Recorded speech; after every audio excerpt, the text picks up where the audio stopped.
నమస్తే, తెలుగు రాజ్యంకి స్వాగతం. నేను మీ సంధ్య. రెండు తెలుగు రాష్ట్రాల్లో రాజకీయ చర్చలు నడుస్తున్నా ఏపీ రాజకీయాల గురించి మాత్రం ప్రస్తుతం ఎక్కడైనా చర్చ జరుగుతోంది. దానికి ప్రధాన కారణం జగన్మోహన్ రెడ్డి చేస్తున్న అనేక అంశాలు. ఈ నేపథ్యంలో సీఎం చంద్రబాబు నాయుడు నాకు చాలా అనుభవం ఉంది, వాళ్ళ తండ్రిని నేను ఎదుర్కొన్న వాడిని, ఈయన ఎంత అనేసని తక్కువ అంచనా వేస్తున్నాడా అంటే ఆయన సన్నిహితులు కావచ్చు, కొంతమంది విశ్లేషకులు కావచ్చు, ఈయనను అంచనా వేయడంలో ఎక్కడో పొరపాటు పడుతున్నాడు అంటూ ప్రస్తుతం చర్చ నడుస్తోంది. ముఖ్యంగా ఆంధ్రజ్యోతి రాధాకృష్ణ గారు కూడా ఈ అంశాన్ని ప్రస్తావించడంతో ప్రస్తుతం ఇది చర్చనీయాంశంగా మారింది. మరి దీంట్లో ఏముంది, మరి ఎక్కడ అంచనాలు తారుమారవుతున్నాయి, దీనికి సంబంధించి పూర్తి సమాచారం అందించడానికి మా సీనియర్ జర్నలిస్ట్ సత్యనారాయణ గారు ఉన్నారు. ఆయన అడిగి మన వివరాలు తెలుసుకుందాం. సత్యనారాయణ గారు నమస్తే. నమస్తే అండి. నిజంగా అంటే ప్రభుత్వంలో తప్పొప్పులకు సంబంధించి ఈ మధ్య కాలంలో రాధాకృష్ణ గారు ఆంధ్రజ్యోతి ఎండి బేషరతుగానే ఆయన అంటే బాహటంగానే మాట్లాడుతున్నారు. నిన్న ఆయన చేసిన కొన్ని కామెంట్స్ అంటే ఆర్కే కామెంట్స్లో జగన్మోహన్ రెడ్డిని చాలా తక్కువ అంచనా వేస్తున్నారు, ఎంత రాజకీయ అనుభవం ఉన్నా కొన్ని సందర్భాల్లో కొందరిని అంచనా వేయడంలో పొరపాటు పడుతుంటారు అనేసి అంటూ ఒక కామెంట్ చేయడం జరిగింది. మరి ఏంటి, నిజంగానే అంత పవర్ఫుల్గా జగన్మోహన్ రెడ్డి ఉన్నారా, చంద్రబాబు నాయుడు గారు అంచనా వేయలేకపోతున్నారా? అదే ఈయన రాధాకృష్ణ సుదీర్ఘమైన ఆయనకి రిపోర్టింగ్లో, పొలిటికల్ రిపోర్టింగ్లో పర్టికులర్గా ఆయనకి చాలా అనుభవం ఉంది. ఆయన చాలా సీనియర్ చూశాడు. అట్లాగే ఇప్పుడు ఈ కొత్త పలుకు కాలం కూడా అది చాలా పాపులర్ అయింది. అంటే నిన్న కాలంలో ఆయన ప్రస్తావించింది ఒక సంచలనాత్మకమైన విషయం అని చెప్పాలి. ఎందుకంటే ఇప్పుడు చూస్తున్నాం, ఒక పక్కన జగన్మోహన్ రెడ్డి హైబర్నేషన్లోకి వెళ్ళిపోయాడు, హిమాలయాలకు వెళ్ళిపోయాడు, ఇంకా వెళ్ళిపోతా అన్నాడు అనేది ఒక కొన్నాళ్ళు నడిచింది. కానీ సడన్గా ఆయన వచ్చాడు, పిన్నెల్లి రామకృష్ణారెడ్డిని నెల్లూరులో పలకరించడంతో మొదలుపెట్టి రషీదుకు సంబంధించిన వ్యవహారాన్ని తీసుకెళ్ళటం, ఢిల్లీ దాకా తీసుకెళ్ళటం, ఢిల్లీలో ఇండియా కూటమికి సంబంధించిన వాళ్ళు తీసుకురావటం, దానికి ధర్నాకి ఇవన్నీ జరిగినాయి. ఇవన్నీ అట్లా ఉంచితే ఇప్పుడు 36 మందిని వీళ్ళు తెలుగుదేశం వాళ్ళు చంపేశారు. రాష్ట్రంలో ఒక శాంతి భద్రతల పరిస్థితి చాలా ఘోరంగా ఉంది. ఇవన్నీ ఆయన బయటకు తీసుకొచ్చి మొత్తంగా కూడా ఒక రకంగా చెప్పాలంటే చంద్రబాబుని చాలా ఇబ్బందిలో పెడుతున్నాడు. ఎందుకంటే చంద్రబాబు పాజిటివ్ మోడ్లో వెళ్ళదలుచుకున్నాడు. రాష్ట్రానికి పెట్టుబడులు రావటము, అమరావతిని, పోలవరాన్ని, ఏపీ అంటే దాన్ని డెవలప్ చేయటం అనేది పెట్టుకున్నాడు. దానికి ఏదో రకంగా అవరోధం కలిగించి ఈయన్ని ఇబ్బంది పెట్టి ఈయన్ని డిఫేమ్ చేయటము, లేదంటే తనకంటే తన పై చెయ్యి అనేది చూపించుకోవడానికి ఆయన తిప్పలు పడుతున్నాడు. ఇప్పుడు అది ఆ తంత్రం. అంటే ఇప్పుడు ఈయన రాధాకృష్ణ చెప్పింది ఏంటంటే చంద్రబాబు నాయుడిని ఆయన ఒక రకంగా హెచ్చరించాడు. అది అంటే ఫ్రెండ్లీ అడ్వైస్ కావచ్చు, ఫ్రెండ్లీ హెచ్చరిక కావచ్చు. ఆయన ఏం చెప్పాడంటే, నువ్వు 10 ఎన్నికలు చూసావని చెప్తున్నావు చంద్రబాబు, అట్లాగే 40 years ఎక్స్పీరియన్స్ అనుకుంటున్నావు, కానీ ఇప్పుడు ఏదైతే జగన్మోహన్ రెడ్డి అనుసరిస్తున్నాడో అది పాలిటిక్స్లోనే సరికొత్తది. అంటే ఇప్పుడు చాలా మంది ఏంటంటే ఇప్పుడు ఆ తెలుగుదేశం సోషల్ మీడియా వాళ్ళు కూడా ఈయన ఏదో హావభావాలు అట్లా ఉన్నాయి ఇట్లా ఉన్నాయి అని చూసేసి ట్రోలింగ్ చేస్తున్నారు. కానీ ఆ హావభావాలు వెనక ఆయనలో ఎంత అంటే శవ రాజకీయాలు చేయటంలో కానీ, లేదంటే ఒక ఏదో రకంగా డిఫేమ్ చేయటం కానీ, లేదంటే తనని తను పొలిటికల్ మార్కెటింగ్ చేసుకుని చంద్రబాబుని తొందరగా డిఫేమ్ చేసి తను ఆ ప్లేస్ని ఆక్రమించడానికి ఎట్లా ప్రయత్నం చేస్తున్నాడు అనేది ఆయన ఖచ్చితంగా దాంట్లో చెప్పాడు. అందుకనే నువ్వు ఈ ఇంతవరకు నువ్వు చూసిన రాజకీయాలు వేరు, సాంప్రదాయ రాజకీయాలు. ఆ సాంప్రదాయ రాజకీయాలకి భిన్నంగా ఈయన ఇప్పుడు కొత్త రాజకీయ వరవడి తీసుకొస్తున్నాడు. దాన్ని చంద్రబాబు అసలు ఎదుర్కోగలడా లేనే సందేహాన్ని కూడా ఆయన దాంట్లో వెలుగుచ్చాడు. అంటే నిజంగానే అంటే అంత ఎక్స్పీరియన్స్ ఉన్న వ్యక్తి ఈయన అంచనా వేయడంలో అంత పొరపడతారని అనుకోవడానికి ఛాన్స్ ఉందా? అంటే అదే ఇప్పుడు ఈయన చెప్పింది ఏంటంటే, ఇప్పుడు మొదటి నుంచి కూడా ఇప్పుడు జగన్మోహన్ రెడ్డి ఎట్లా అంటే పాదయాత్ర దగ్గర నుంచి చూస్తే మనం మొదట్లో చేసిన ఓదార్పు యాత్ర, అప్పుడు గాలికి తుఫానికి చచ్చిపోయిన వాళ్ళు, చెట్లు కూలి చచ్చిపోయిన వాళ్ళు, మామూలు గుండె నొప్పి వచ్చి చెప్పిన వాళ్ళు ఒక పెద్ద లిస్ట్ తయారు చేశారు.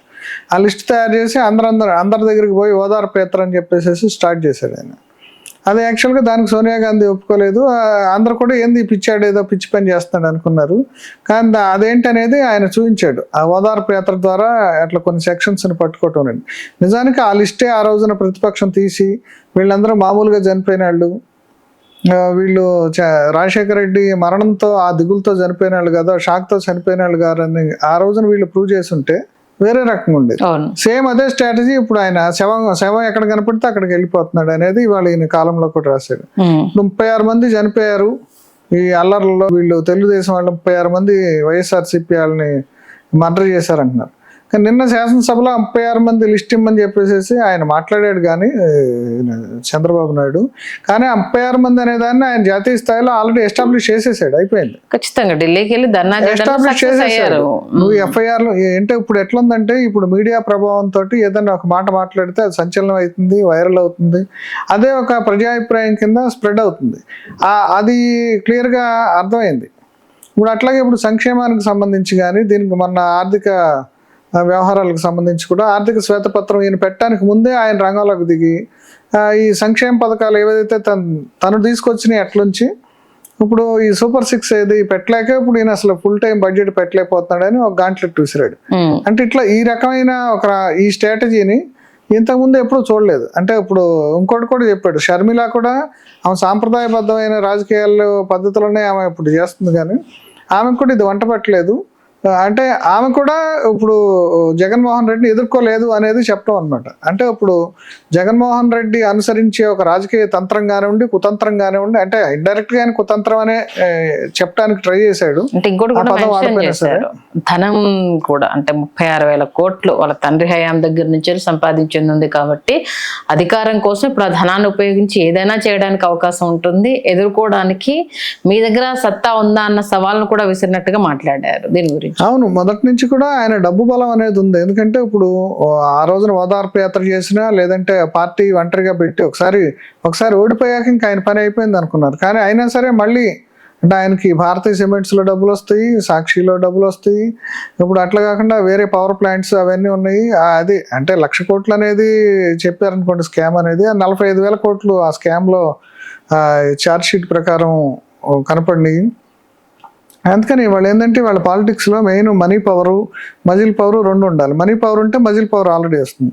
అంతేకాకుండా బలమైన సామాజిక వర్గానికి చెందినాడు, ఆయనకి ఎంత చెప్పినా ఇవాళ కదా రేపైనా ఆ సామాజిక వర్గం ఆయనకి వెన్నుదన్ను కాస్తుందని ఆయనకి తెలుసు.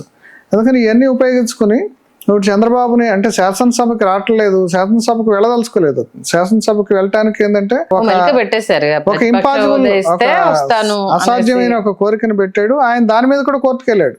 సాధారణంగా తెలుసు వాళ్ళకి లీగల్ అడ్వైజర్స్ ఉంటారు, అది సాధ్యం కాదు, స్పీకరే డిసైడ్ చేయాలి ప్రతిపక్ష హోదా అనేది తెలిసినా సరే ఆయన ఎందుకంటే కోర్టులో వేసి దీన్ని ఒక ఇష్యూ, అంటే ప్రతిదాన్ని కూడా ఒక ఇష్యూ. అవును ఇస్తే కొంతమంది ఏమంటున్నారు, అవును ఇస్తే ఏం పోయింది, ఇస్తే ఉదారంగా ఇస్తే రేపు వీళ్ళకి కూడా మంచిదే అవుతుంది కదా, ఉదారంగా ఇచ్చాడు ప్రతిపక్ష హోదా అనేది పాజిటివ్ అవుతుంది కదా తెలుగుదేశానికి అని కూడా కొంతమంది మాట్లాడేది. ఇస్తే పోయేది ఏముంది, ఒక 2 కార్లు ప్రోటోకాలు ఆయనకి ప్రతిపక్ష హోదాలో మొదట్లో చేయి జాపి అడిగే హక్కు కానీ. అంతేకాకుండా 11 ఎమ్మెల్యేలు కూడా పోకుండా ఇప్పుడు అంతా వన్ సైడ్గా అయిపోయింది సభ.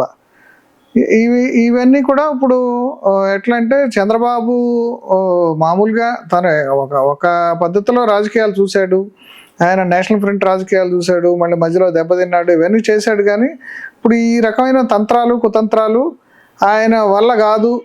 ఇప్పుడు జగన్ చేస్తున్నది నువ్వు దాని పట్ల నువ్వు అప్రమత్తంగా ఉండాలి, దాన్ని ఎదుర్కోవడానికి ఏంటి అనేది ఆలోచించాలని చెప్పేసి ఈయన నిన్న ఆయనకు సలహా ఇచ్చారు. అంటే ఎదుర్కోవడానికి ఏంటి అని ఆలోచన అంటే జస్ట్ ఒక రషీద్ ఇన్సిడెంట్ జరిగితేనే సరే అది పర్సనల్ గా జరిగిందా రాజకీయ హత్య అనేది పక్కన పెడితే ఒక్క విషయానికి సంబంధించే ఇంత రాద్ధాంతం అవుతున్నప్పుడు నిజంగానే చంద్రబాబు నాయుడు సీరియస్ గా యాక్షన్ తీసుకుంటే అంటే ఆల్మోస్ట్ ఆల్ అయితే ఒక ప్రతిపక్ష నేత కావచ్చు, అలాగే ఈయన ఎదిగిన తీరు వచ్చిన విధానం గురించి కూడా చాలా రకాలుగా చర్చ జరుగుతుంది. అంటే యాక్షన్ ప్లాన్ అనేది ఆయన ఆలోచించకుండానే ఉంటారు. ఆ రకంగా కూడా ఇప్పుడు ఏం చేసినా కూడా ప్రభుత్వాన్ని భ్రష్టు పట్టించాలి, బద్నాం చేయాలన్న థాట్ లో ఉంటారు. కాబట్టి ఇప్పుడు ఆయన అడకత్తలో పోక అనేసి అని అంటారు కదా, అట్లా ఇరికిచ్చారని అనుకోవాలా? ఇప్పుడు అంటే ఆయన ఒక రకమైన ఇబ్బందికరమైన పరిస్థితి ఉంది. ఎందుకంటే అక్కడ రాజ్యసభలో వాళ్ళకి 11 సీట్లు ఉన్నాయి, ఈయన అవసరం అక్కడ జగన్కు ఉంది. అట్లాగే ఇప్పుడు 3 పార్లమెంట్ సభ్యులు ఉన్నారు. ఇప్పుడు మొన్నటి వరకు వాళ్ళు అన్ని బిల్లులకి వాళ్ళు మద్దతు ఇచ్చాక కొంచెం డిజోన్ చేసుకుంటున్నట్టు కనిపిస్తుంది. కానీ ఈ మధ్యలో కూడా ఆయన మళ్ళా ఎన్డీఏలో మేము చేరటానికి సిద్ధం అని చెప్పేసి ఓపెన్గానే ఆఫర్ ఇచ్చారు. ఇప్పుడు వాళ్ళకు కూడా రాజ్యసభలో సభ్యులు తక్కువ ఉన్నారు కాబట్టి అదొక బలహీనత ఉంది. అంతేకాకుండా ఇప్పుడు ఇమీడియట్గా వాళ్ళందరినీ బయట వేస్తే వాళ్ళందరూ లోపల వేస్తే ఇప్పుడు ఏదైతే జగన్ కానీ ఇంకోళ్ళని ఏదో కేసులో ఇరికిచ్చి వాళ్ళకి సానుభూతి వస్తుందని ఒక సందేహం. అంటే అద్దాల మేడలో ఉండేవాడికి ఎప్పుడు ఈ సమస్య ఉంటుంది. ఇప్పుడు చంద్రబాబు ఇంకో సమస్య ఏంటంటే ఇక్కడ వీళ్ళు న్యూసెన్స్ ఎంత ఇప్పుడు క్రియేట్ చేసి నిజంగా ఇప్పుడు వైఎస్ఆర్సీపీ వాళ్ళు ప్రతి చోట టీడీపీ వాళ్ళ కార్యకర్తలను కొట్టి నాయకులను కొట్టినా సరే వీళ్ళు ఇమీడియట్గా ఇప్పుడు సెక్షన్స్ పెట్టి వాళ్ళని లోపల వేస్తే ఇది ఒక శాంతి భద్రతల ఇష్యూ అయ్యి రాష్ట్రానికి ఎవరు పెట్టుబడులు రావనేది ఒక బలహీనత ఉంది. ఎందుకంటే చంద్రబాబు నాయుడు ఏం ఇప్పుడు పెట్టుబడులు తీసుకురావటం అది కాబట్టి ఇప్పుడు అమరావతిని నింపాలి అంటే పెట్టుబడులు రావాలి. దాంట్లో అంటే ఆర్కే కామెంట్స్ లో కూడా ఈ విషయాన్ని మెన్షన్ చేశారు. ఇవన్నీ చేస్తే భయపడి పెట్టుబడులు రాకుండా కూడా ఆయన నష్టంగా మీరు అంటే మనం అభివృద్ధి కోసం చూద్దాము ఇలాంటి వాటి వైపు వెళ్ళొద్దు అనేసి అని మీరు అంటున్నారు. బట్ ఆయన ఈ శాంతి భద్రతల అంశాన్ని తెర మీద తీసుకొచ్చి పెట్టుబడులు రాకుండా ఆపేస్తే అంటే చెప్పిన గొప్పలకు సమాధానం లేదు అనేసి అన్న మెలికను తెర మీద తీసుకొచ్చి అంటే ఇండైరెక్ట్ గా సూట్ గా చెప్పాలి అంటే జగన్ని కఠినంగా రాజకీయంగా అణిచివేయటం అనేది నువ్వు చేత కాకపోతే ఆ పని చేయకపోతే నీ మనుగడ సాధ్యం కాదు అనేదే ఆయన నాకు అర్థమైంది. అది ఓకే అంటే ఆయన చెప్పింది అంటే ఒక జర్నలిస్ట్ గా ఆయన ఎట్లా చెప్పినా సరే అంటే ఆ మాట చెప్పలేదు. ఇప్పుడు ఆయన కఠినంగా అంటే ఇప్పుడు ఇది ఇంతకుముందు లేని తంత్రం. ఇప్పుడు ఆ తంత్రం ఏంటి? ఇదంతా వీళ్ళంతా ఫ్యాక్షనిస్ట్ పాలిటిక్స్, క్రిమినల్ పాలిటిక్స్ ఇవన్నీ చేసిన వాళ్ళు. అదే బాబాయి హత్యకు సంబంధించిన ఆరోపణ ఉంది. అట్లాగే చాలా అసలు పోలీసు రాజ్యం స్థాపించి మొత్తం అట్నుంచి ఇటు చాలా మందిని శ్రీకాకుళం డాక్టర్ సుధాకర్ కానీ వాళ్ళని ఎస్సీలని తీసుకెళ్లి డోర్ డెలివరీ ఇచ్చినా సరే అంటే ఆ ఫలితం అంతా ఈయన ఎలక్షన్స్లో చెవి చూశాడు. కానీ మిగతా అప్పుడల్లా ఏమనుకున్నాడు ఆయన ఏదైతే మన నవరత్నాలు ఇచ్చుకుంటూ పోతే వాళ్ళందరూ మన ఓటర్స్ వాళ్ళు నిజానికి అట్లాగే 40% పడింది. ఇప్పుడు అది కూడా ఒక ఇష్యూ అనమాట. ఇప్పుడు 40% ఓటింగ్ ఈయన పక్కన ఉంది కాబట్టి అది కూడా చంద్రబాబు గట్టిగా ఆయన మీద ఏమన్నా తీసుకుంటే కూడా వాళ్ళు చెప్పుకోవడం ఏంటంటే మీరు కూటమిగా వస్తే మీకు 60%, నేను ఒక్కనే ఉన్నా నాకు 40% వచ్చిందంటే నైతికంగా విజయం నాదే అంటూ కూడా ఆయన చెప్పుకుంటూ వచ్చారు. అదే ఏ రకంగానే ఇప్పుడు ఏం చెప్పినా సరే ఇప్పుడు మెయిన్ ఏదంటే ఈయన చేస్తున్న పనుల్ని చంద్రబాబు అడ్డుకోవాలి అంటే ఆయన కఠినంగా రాజకీయంగా అణిచివేయాలి అంటే మళ్ళీ ఏదో ముళ్ళుతో తీయాలని బహుశా చంద్రబాబు కూడా ఆ రకంగా ఇప్పుడు ఏదైతే జగన్మోహన్ రెడ్డి అనుసరిస్తున్న సరికొత్త రాజకీయం అని ఏదైతే చెప్పాడో మళ్ళీ దాన్ని అనుసరించిపోతే ఆయన తట్టుకోలేడని చెప్పాడు అనుకోవాలి. ఓకే అంటే ఇండైరెక్ట్ గా జైలు పంపిస్తారా లేకపోతే మిగతా వాళ్ళందరి మీద కేసులు పెట్టి బుక్ చేస్తారా? మీ మెతకతనంగా ఉంటే మాత్రం కొంపలు మునిగిపోతాయి అంతే కదా, సింపుల్ గా. అంతే చెప్పాను. ఓకే థ్యాంక్ యూ సత్యనారాయణ, మంచి విశ్లేషణ అందించారు. Please do subscribe to Telugu Rajyam channel. Please do subscribe to Telugu Rajyam channel. Please do subscribe to Telugu Rajyam channel. Hi అండి, నేను మీ ఆర్పీని, నెల్లూరు పెద్దారెడ్డి చేపల పులుసు ఓనర్ని. మీరు తెలుగు రాజ్యం అనే ఈ యూట్యూబ్ ఛానల్ సబ్స్క్రైబ్ చేసుకుని మంచి మంచి వీడియోలతో వస్తారు. Thank you so much. Hi people, I'm Sonakshi Verma and you please watch Telugu Rajyam and please subscribe to the channel.